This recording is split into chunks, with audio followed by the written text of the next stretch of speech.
Wow ఎంత బాగా వచ్చినాయి మా ఇంట్లో నల్లికాయల చెట్టు. సూపర్. ఈ కాయలు చూస్తానే నాకు ఇవాళ ఎందుకో పచ్చడి పెట్టాలనిపిస్తుంది.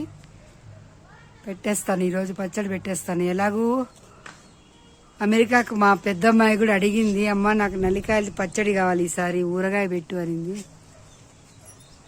మీకు కూడా చూపిస్తాను ఈరోజు నేను ఈ నల్లికాయల పచ్చడి ఎట్లా పెడతాననేది. ఊరగాయ చూస్తుంటేనబ్బా నోరు ఊరిపోతుందబ్బా. మా కాయలు, మా చెట్లో కాయలు ఇట్లా అప్పటికప్పుడు కాయలు ఫ్రెష్గా కోసి చేస్తే ఆ ఆనందమే వేరబ్బా. ఎక్కడో కొనుక్కొని వచ్చి పెట్టేదానికంటే మన ఇంట్లో ఉండి చెట్లు. నిజమే కదా.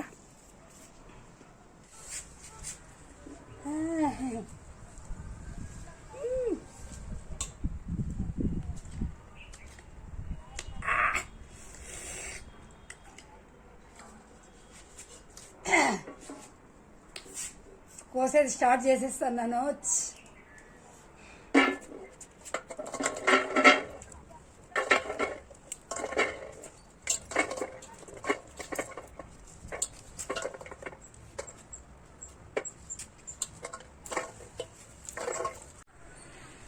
మా వారు కూడా హెల్ప్ చేస్తున్నారు నాకు.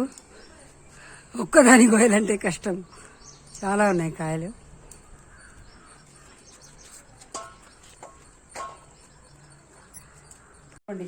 మా చెట్టు నిండా కాయలు ఎన్ని వచ్చాయి కదా. ఇప్పుడు వీటన్నిటినీ నేను ఏరి బాగా పక్వానికి వచ్చిండే కాయలు బాగా లావులావన్నీ ఏరి కొన్ని ఒక 2 కేజీల పైన మాత్రమే పెడతాను. ఇవి దాదాపు 5 కేజీల పైన ఉన్నాయి. అసలు ఎక్కడానికి బరువు అయిపోతుంది, చేత కావట్లేదు. ఒక 2 కేజీలు మాత్రమే పెడతాను ఊరగాయ. మిగతా అన్నీ ఇంకా చిన్నవి లైట్గా ఉప్పు వేసుకొని తినేస్తే కడిగేసుకొని చాలా బాగుంటుంది. ఇదంతా రెడీ చేయడానికి టైం పడుతుంది. నేను నిదానంగా మీకు చూపిస్తాను రండి. ఇలా అన్నీ కింద వేసుకొని ఇట్లా మంచి కాయలు తీసి చూడండి. ఇలా తొడిమ కూడా లేకోకుండా అన్నీ నీట్గా తీసుకున్నాము. ఇదిగోండి, మేమన్నీ ఏరినాక మంచి కాయలన్నీ ఏరి మనకు దెబ్బ తగిలిండేటివన్నీ పక్కన పడేసి కొంచెం బాగలేని కాయలు చిన్న కాయలు అన్నీ పడేసి మనం ఊరగాయకి పనికొచ్చే కాయలు మాత్రమే ఇక్కడ పెట్టుకున్నాము. వీటిని మంచినీళ్ళతోనే, మనం వంటింట్లో వాడే మంచినీళ్ళతోనే ఒకసారి అన్ని బాగా కడిగేసి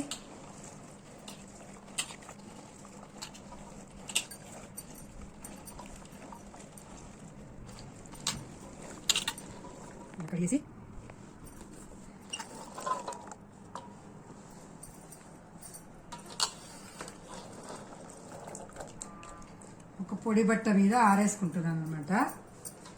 పొడి బట్ట మీద కాసేపు బాగా ఒక అర్ధ గంట తడంతా పోయేటట్టు ఆరిపోతే తప్ప మళ్ళీ మనం ఊరగాయకి పనికిరావు. ఇది ఇట్లా కడుక్కున్నాక ఒక రవ్వ కూడా తడి లేకోకుండా ఇవి మనం ఆరబెట్టుకోవాలండి. ఒక రవ్వ ఏమాత్రం మనకు తడి తగిలినా మళ్ళీ ఊరుగా చెడిపోతుంది అనమాట. చూసారా, ఇప్పుడు నేను అన్ని గాలికి ఆరబెట్టాను, బాగా ఆరిపోయాయి అనమాట. ఇప్పుడు మనము మన ఇంట్లో ఏది అవైలబుల్ ఉంటే దాంతో కొలత అయితే వేసుకుందాము. ఫస్ట్ ఒకసారి చూద్దాం దీంట్లో ఎన్ని వస్తాయో.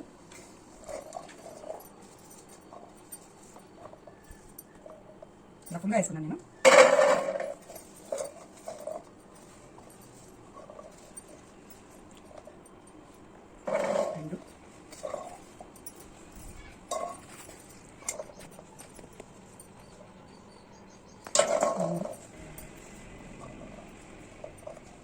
నాలుగు,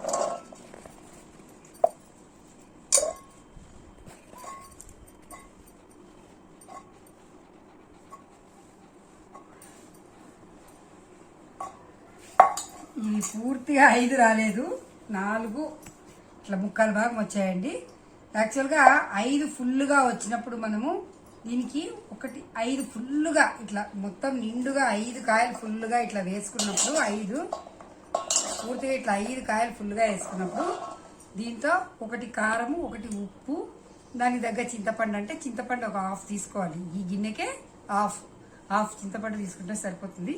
ఇప్పుడు ఇది నాకు 5 పూర్తిగా రాలేదు కాబట్టి నేనేం చేస్తానంటే ఫుల్గా కారం తీసుకోకుండా కొద్దిగా దీనికి ఇట్లా తలగొట్టి అంటారు కదా, ఇలా ఇలా ఇలా తీసుకుంటాను, సరిపోతుంది. హాయ్, అందరికీ నమస్తే. నేను మీ కర్ణం శుభావాణి. నేను ఇవాళ మీకు చిన్న ఉసిరికాయ ఊరగాయ అన్నమాట, అంటే నల్లికాయలు అని కూడా అంటారు వీటిని. ఈ ఊరగాయను మీకు అందరికీ ఎలా తయారు చేయాలో చూపిద్దాం అనుకుంటున్నాను. ఒకసారి దీనికి కావాల్సిన పదార్థాలు చెప్తాను, ఒకసారి నోట్ చేసుకోండి. చూడండి, ఇవి బాగా కడిగి ఆరబెట్టిన ఉసిరికాయలు, చిన్న ఉసిరికాయలు అంటారు వీటిని.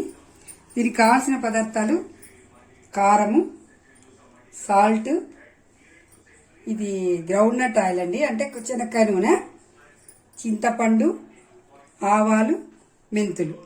ఇంతేనండి. ఇంగ్రీడియంట్స్ ఏం పెద్దగా ఉండవు, మామూలుగా అన్ని పచ్చళ్ళకి వేసేటివే ఉంటాయి దీనికి కూడా. కాకపోతే మనం చేసే విధానం కొద్దిగా తేడా ఉంటుంది. మనం మామూలుగా మామిడికాయ ఊరగా పెట్టుకునే దానికి దీనికి కొద్దిగా తేడా ఉంటుంది. నేనైతేనండి ఈ గిన్నెతో 5 గిన్నెలు దాదాపుగా కొలుచుకున్నాను అనమాట. అంటే ఇది ఫుల్గా 5 గిన్నెలు కొలుచుకున్నాను నేను. అందుకే ఏం చేశాను, కారము తలగొట్టి, అంటే పూర్తిగా ఇట్లా నిండుగా వేయకుండా ఇంత కారం తీసుకున్నాను.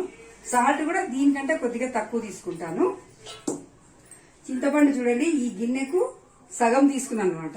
ఇదే గిన్నె కొలత, అంటే మనం ఏది కొలత తీసుకుంటే దాంతో తీసుకోవాలి, దాంతోనే అన్ని లెక్క వేసుకోవాలి. ఇప్పుడు నేను ఈ గిన్నెతో ఫుల్ కారం తీసుకున్నాను కదా, ఇదే గిన్నెతోనే నేను దాదాపుగా 60% చింతపండు తీసుకున్నాను. ఈ చింతపండు నేను ఏం చేస్తానంటే, దీన్ని ఫస్ట్ ఒక్కసారి ఇదిగోండి ఈ చింతపండును ఒక ఈ గిన్నెలోకి వేసుకున్నాను నేను. ఈ గిన్నెలోకి వేసుకొని ముందుగా ఒకసారి కడుక్కోవాలి క్లీన్గా. దానికంటే ముందు మనము కాస్త దీన్ని గలీజ్ ఏం లేకోకుండా, ఈ పుల్లలు అవి ఇవి కూడా లేకోకుండా చింతపండును నీట్గా ఒలుచుకొని ఒకసారి కడుగుతున్నాను దీన్ని నేను. కరెక్ట్గా ఈ చింతపండు మునిగేలాగా చూడండి, కరెక్ట్గా ఈ చింతపండు మునిగేలాగా నీళ్ళైతే పోసి దీన్ని పక్కన పెట్టేశాను అనమాట. అంటే ఇది కాసేపు మనకు మెత్తగా అవుతా ఉంటుంది ఆ చింతపండు. ఆలోపు మనం చేయవలసిన పనులు ఉన్నాయి, కొన్ని చూపిస్తాను.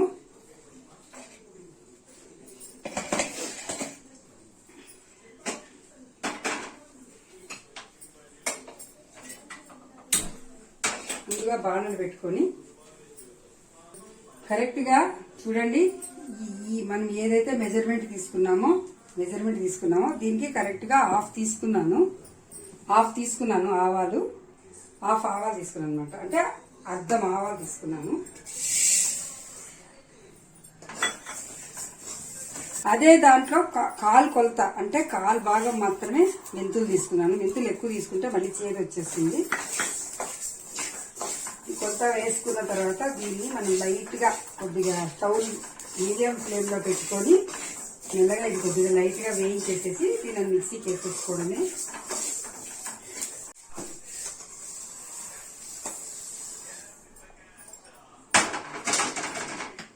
దీని తర్వాత చెప్పాను కదా, కాలు భాగము మెంతులండి. ఇవి కాస్త బాగా దూరగా వేయించుకోవాలి. ఆ దూరగా వేయిస్తే సువాసన బాగుంటుంది అనమాట. కానీ మీడియం ఫ్లేమ్లోనే వేయించుకోవాలండి, మంట ఎక్కువ పెడితే మాడిపోతాయి. కాస్త నిదానంగా మీడియం ఫ్లేమ్లో వేయించుకోవాలన్నమాట. ఇది రెండు వేయించేసేసి కాస్త చల్లబడ్డాక మనం పొడి కొట్టుకునే లోపల మనకి ఇంకో పని ఉంటుంది దీంట్లో. ఈ ఉసిరికాయ ఊరగాయ అంటే ఆయిల్ పెట్టేసేసి వాటినన్నిటిని మనం వేయించుకోవాలన్నమాట. ఫస్ట్ ఈ ఉసిరికాయలు, చిన్న ఉసిరికాయలన్నీ లైట్గా ఆయిల్ పెట్టేసేసి అవి కొద్దిగా ఇలా అప్పుడే పక్వానికి వచ్చిన కాయలు ఇట్లా కొద్దిగా పగిలినట్లయితాయి. ఆ టైం వరకు మనము వాటిని వేయించుకోవాల్సి వస్తుంది. ఇప్పుడు ఆయిల్ తీసుకుంటున్నాను. కరెక్ట్గా దీనికి 1 కిలో అయితే వేస్తున్నానండి గ్రౌండ్ నట్ ఆయిల్. నేను కేజీ ఖచ్చితంగా పడుతుంది. కాస్త పెద్ద మంట మీద ఆయిల్ కారుతా ఉంది చూడండి. ఇప్పుడు వీటిని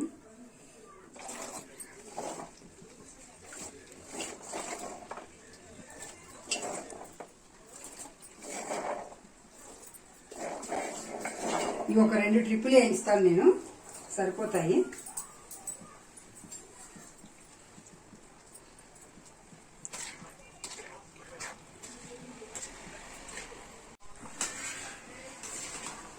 చూడండి, ఉసిరికాయలు ఉడికేటప్పుడు ఇలా శనక్కాయ నూనె అయితే బాగా నురుగు వస్తుంది. అప్పుడు కాస్త చూసుకొని జాగ్రత్తగా మంట తగ్గించుకుంటే మెల్లగా ఉడుకుతాయి అన్నమాట. ఇది మిస్ చేయొద్దండి, ఎందుకంటే టక్కన మళ్ళీ నురుగు పైకి వచ్చేసింది, మనం పట్టించుకోలేదంటే మాత్రం నూనె అంతా పొంగిపోతుంది. కాస్త దగ్గరుండి చూసుకుంటుండాలా, లేదా మనం కాస్త నూనె తగ్గించుకున్నా సరిపోతుంది. కొద్దిగా వేసుకున్నా కూడా ఈ ప్రాబ్లం రాదు. నేనైతే ఫుల్ గా వేయడం వల్ల ఇది పొంగుతూ ఉందన్నమాట. నేను దగ్గరుండి దీన్ని చూసుకుంటున్నాను కాబట్టి ప్రాబ్లం లేదు. ఇది ఉడికే లోపల నేనైతే ఒక చిన్న పని చేస్తానండి. ఇప్పుడు ఈ నానబెట్టుకున్న చింతపండు ఉంది కదా, దీన్ని కాసేపు ఇంకో స్టవ్ మీద పెట్టేసేసి ఇచ్చి వేడి చేస్తాను. ఇది ఇట్లా ఉడకబెట్టి ఇట్లా నానబెట్టుకునే చింతపండును కాసేపు బాగా ఉడికిచ్చిన తర్వాత మళ్ళీ దాన్ని చల్లార్చి ఆ గొజ్జు ఇలా పుల్లలు ఏమన్నా ఉన్నా కూడా ఆ గొజ్జు అంతా పిసికేసి క్లీన్ గా అప్పుడు మళ్ళీ దాంట్లో కలపాల్సి వస్తుంది అనమాట. చూడండి, ఇప్పుడు ఇవి కాస్త బాగా మగ్గి ఇట్లా పొరల్లాగా కనిపిస్తుంది లైట్ గా. అప్పుడు తీసేసుకోవాలన్నమాట. మనం కొద్దిగా అట్లా పగిలినట్టు అనిపిస్తాయి కాయలు. ఆ టైంలో మనకు అవి మగ్గిపోయినట్టు లెక్క. ఇప్పుడు నేను ఇవన్నీ తీసేస్తాను.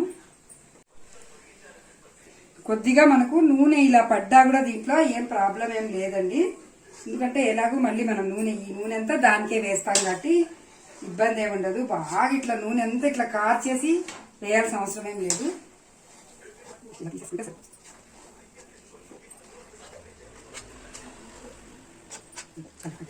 ఇది రెండోసారి మగ్గుతున్నాయి.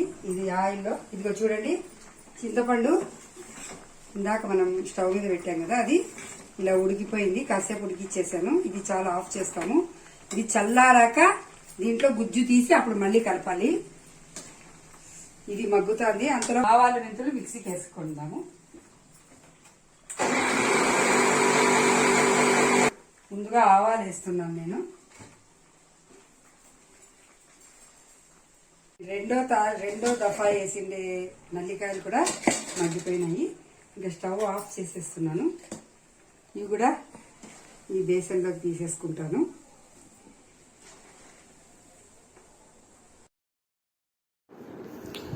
ఇప్పుడు ఆవపిండి బాగా మెత్తగా పట్టుకున్నాను.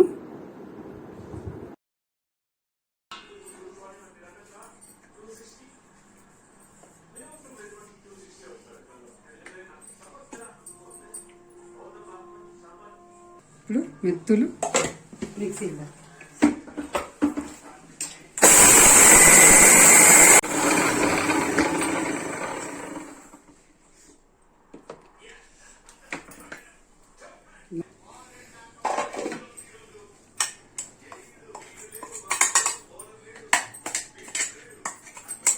గుర్తు పెట్టుకోండి. మళ్ళీ మనం ఏ కొలతతో అయితే తీసుకుంటామో 4 లేదా 5 వేసుకుంటే ఫుల్గా వేసుకుంటే మనము 5 ఫుల్గా వేసుకుంటే ఇది కూడా మనం ఫుల్గా వేసుకోవాలి. అదే కొలతతోనే కారము, ఉప్పు. లేదు మనకు ఫుల్గా 4 వచ్చాయనుకోండి, 4.5 వచ్చినా కూడా మనము ఇలా తలగొట్టి వేసుకోవాలి కారము. దానికి అర్ధము ఆవాలు, ఆవపిండి, కాల్ భాగం మాత్రమే మనం మెంతిపిండి తీసుకున్నాము. మనం ముందుగా కొలత పెట్టుకున్నాం కదా, దాని ప్రకారం కారం ఎక్కువ కావాలనుకునే వాళ్ళు ఫుల్గా కూడా వేసుకోవచ్చు. ఒకసారి చూసుకొని అయితే వేసుకోండి. చూడండి, నేను ఫుల్గా అయితే తీసుకోలేదు ఉప్పు, ఎందుకంటే ఇది ఆల్రెడీ కాస్త మనకు ఇవి ఉసిరికాయలు పుల్లగానే ఉంటాయి కాబట్టి దీన్ని ఫుల్గా వేస్తే మరి ఉప్పు ఎక్కువైపోతుంది. 3/4 భాగం తీసుకున్నానండి నేను కొలతతో తీసుకోండి కారంకు. ఉప్పు మాత్రం కాస్త చూసుకొని వేసుకోండి, ఎందుకంటే కొన్ని ఉప్పులు బాగా సాల్ట్ ఫుల్గా ఉప్పు ఉంటుంది, కొన్ని కాస్త ఉప్పు తక్కువ ఉంటుంది. మనం కంపెనీని బట్టి, మనం వాడే కంపెనీని బట్టి కూడా మనం వేసుకోవాల్సి వస్తుంది.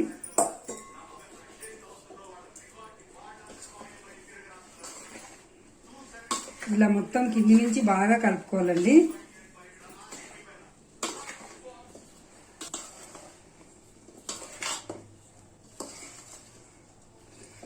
ఇది ఇలా కలిపాక దీంట్లో చింతపండు గుజ్జేయాలి. మనం చింతపండు గుజ్జును రెడీ చేసుకొని వేసుకోవాలి. ఇప్పుడు మనము వేడి నీళ్ళల్లో ఉడకబెట్టిన చింతపండు చల్లారిందండి. ఆ చల్లారిండేదంతా నేను ఇలా దాంట్లో ఉండే ఈ చింతపండు తొక్కు, ఈ పుల్లలు అన్ని ఏరేసి ఇలా పక్కన పెట్టాను. దాన్ని మళ్ళీ రేపు నేను సాంబార్లోకో పప్పులోకో కూడా యూజ్ చేసుకుంటాను, వేస్ట్ చేయకోకుండా. చూడండి, ఇప్పుడు ఈ ఇలా వచ్చిన గొజ్జునంతా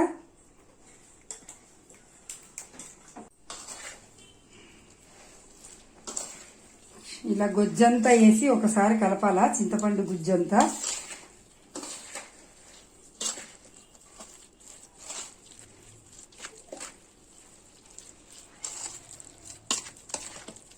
ఇప్పుడు చివరగా కాచి చల్లార్చుకున్న ఇదే మనము ఏవైతే మనం ఉసిరికాయలు వేయించుకున్నామో అదే నూనెనండి. ఇది చల్లారింది.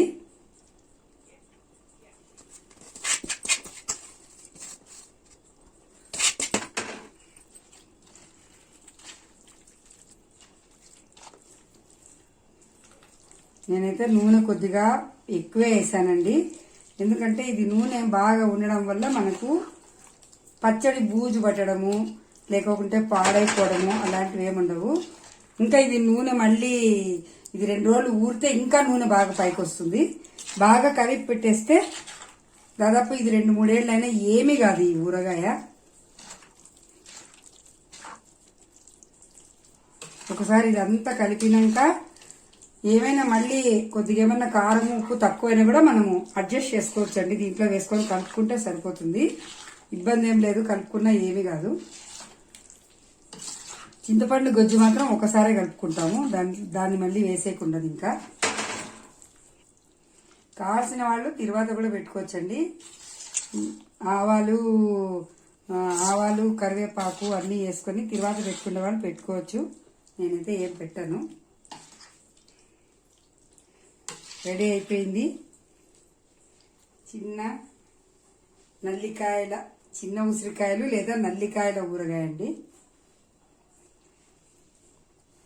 దీన్ని ఇంకా ఏం లేదు, రెడీగా మనము జాడీలోకో లేకుంటే ఏదైనా బకెట్లోకో వేసేసుకోవడమే. ఇది సపరేట్గా ఊరేదంటూ ఏముండదు. ఒక 2 days తర్వాత ఒక్కసారి కలుపుకుంటే సరిపోతుందండి. నేను చేసే విధానము, నేను పచ్చడి పెట్టే విధానం కూడా మీకు కూడా నచ్చితే ఖచ్చితంగా ఒక లైక్ అయితే చేయండి. అలాగే మీకు తెలిసిన వాళ్ళందరికీ ఈ వీడియోలు షేర్ చేయండి. మీరు చేసే కామెంట్స్, లైక్లే మాకు ఇంకా ఉత్సాహాన్ని ఇస్తాయి. ఇంకా ఎన్నెన్నో మంచి విషయాలు, నాకు తెలిసిన ఇలాంటి వంటలు కూడా మీకు నేర్పించడానికి నేను ప్రయత్నం చేస్తాను. Thank you for watching. ఇవాళ 3వ రోజు. చూడండి ఎలా తయారైపోయిందో. వావ్, అబ్బో, చూస్తుంటేనే నోరు ఊరిపోతుంది ఊరగాయ. 3వ రోజు కలిపేస్తే అప్పుడు ఆటోమేటిక్గా మనకు ఇది కాస్త ఊరి ఉప్పు కారం అన్నీ బాగా సరిపోతాయండి. ఎక్కడన్నా ఇంకా కలవకోకుండా కూడా అంతా సెట్ అయిపోతుంది. నేను చూడండి ఇది దీంట్లో నుంచి తీసి ఇంకా జాడీలో కానీ మన దగ్గర ఉండే ప్లాస్టిక్ బకెట్లో కానీ వేసేయచ్చు. నేనైతే ప్లాస్టిక్ బకెట్లోకి వేస్తున్నాను.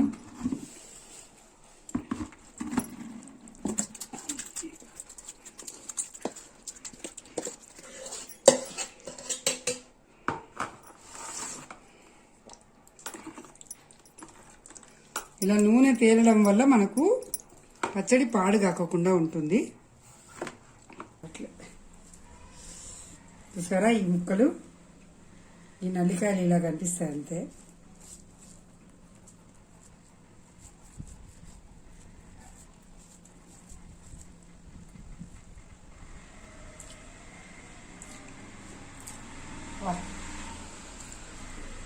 సూపర్ అంటే సూపర్. మీరు ట్రై చేయండి, చాలా బాగుంటుంది. ఈ నల్లికాయ పచ్చడి ఆరోగ్యానికి చాలా అంటే చాలా మంచిది. ఓకేనా?